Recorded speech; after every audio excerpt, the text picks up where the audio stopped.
From Wish TV and the All Indiana Podcast Network, this is the News 8 Daily 8 Podcast, a Wish TV News 8 update. Hi, this is Hannah Mordeau, and this is your News 8 Daily 8 for Tuesday, December 19th. It is a very cold start today with wind chills in the single digits. The temperatures will only get up to the mid-30s, but don't worry. Later on this week, there is a warm-up. Our forecasters tell us it will not be a white Christmas.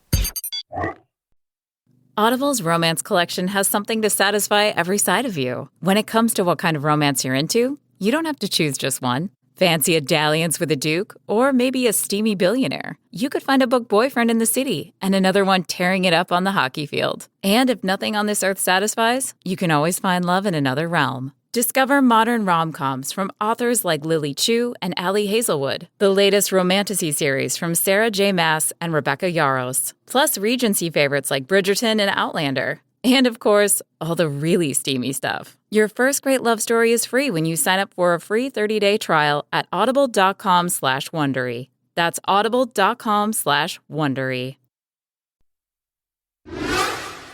Police in Plainfield call the deaths of a woman and a man in a home a case of murder-suicide. They tell us it happened with their 3 teenagers at home.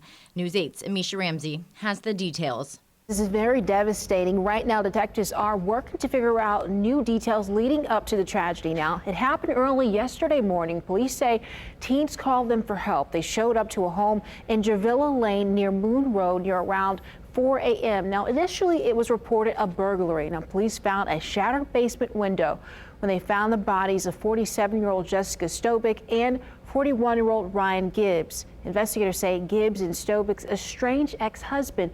As for neighbors in the community, they are devastated. We don't expect it here, but it happens. Sometimes it happens.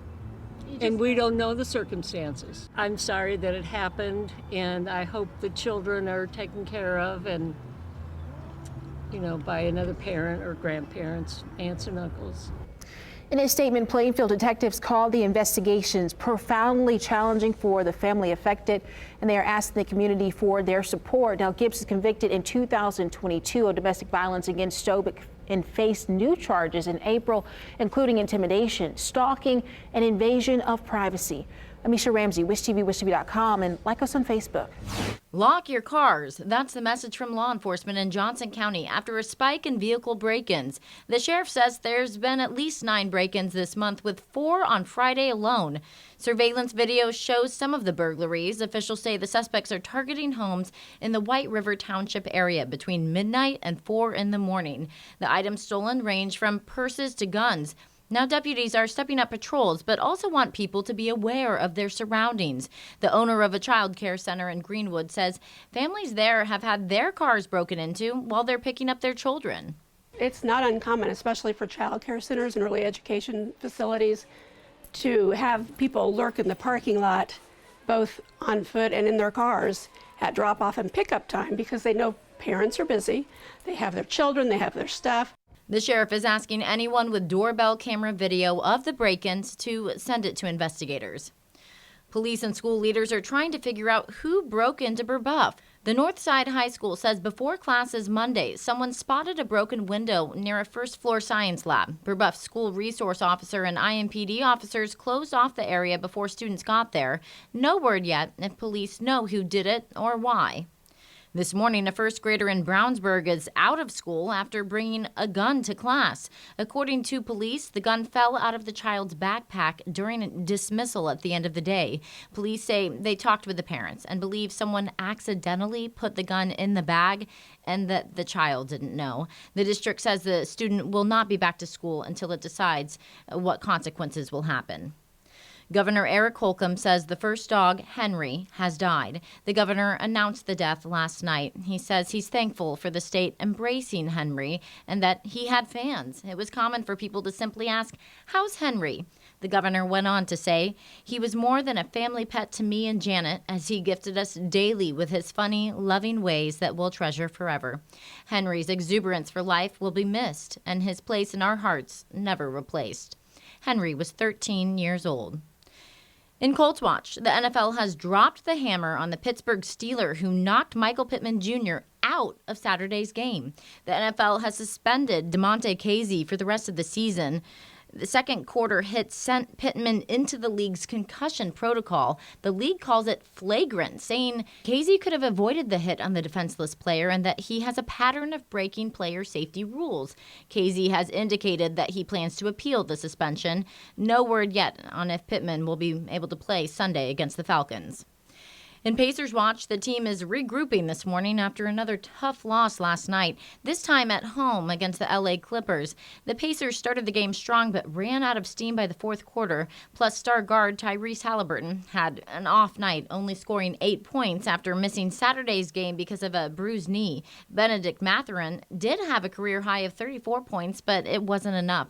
The Clippers were on fire at the end of the game. Final score was 151-127. Pacers head coach Rick Carlisle says the team allowed the Clippers too many opportunities to score. Tonight was ugly. It's just something that's not acceptable. You know, I don't care how talented they are or anything else. We just allowed them to really do whatever they wanted to. And so, I got to take responsibility for not having these guys ready to play. The team will face the Charlotte Hornets on Thursday night at Cambridge Fieldhouse. More people who knew Eric Montross on and off the court are sharing memories of him. He died this week, as we brought to you as breaking news on Monday. He was an Indiana All-Star and McDonald's All-American at Lawrence North. Montross won a state title with the Wildcats and an NCAA championship with North Carolina, then played 8 seasons in the NBA. He had been diagnosed with cancer earlier this year. The reaction from Lawrence North is this: to know Eric was to be his friend, and the family knows that the ripples from the generous and thoughtful way that he lived his life will continue in the lives of the many people he touched with his deep and sincere kindness.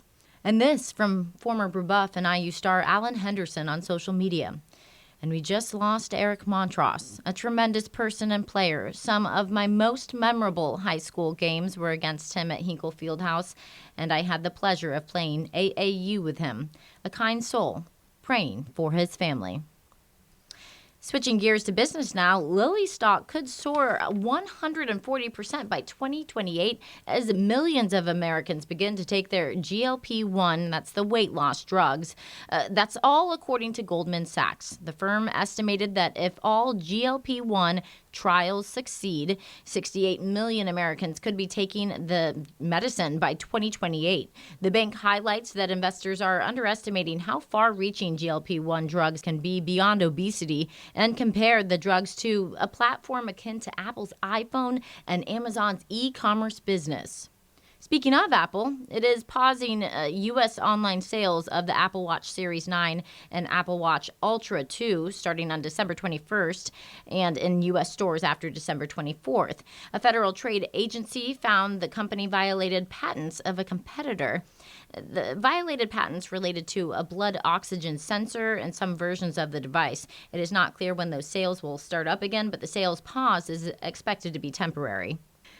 Now, this story is a bit of a hoot. A family in Kentucky reports a startling find in their Christmas tree, a baby owl. It happened in Lexington.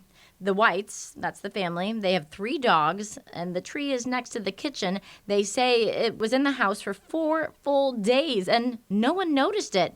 That is until a carpet cleaner plugged in some gear and the tree started to sway. The Whites say the carpet cleaner turned bird watcher then, with their blessing, and released the baby owl back into the backyard.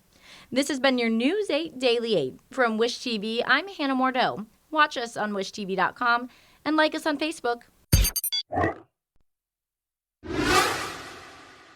This is the News 8 Daily 8 podcast, a Wish TV News 8 update on demand. For even more, on demand and on the go, connect with Wish TV on Facebook at wishtv.com and on the free Wish TV mobile app.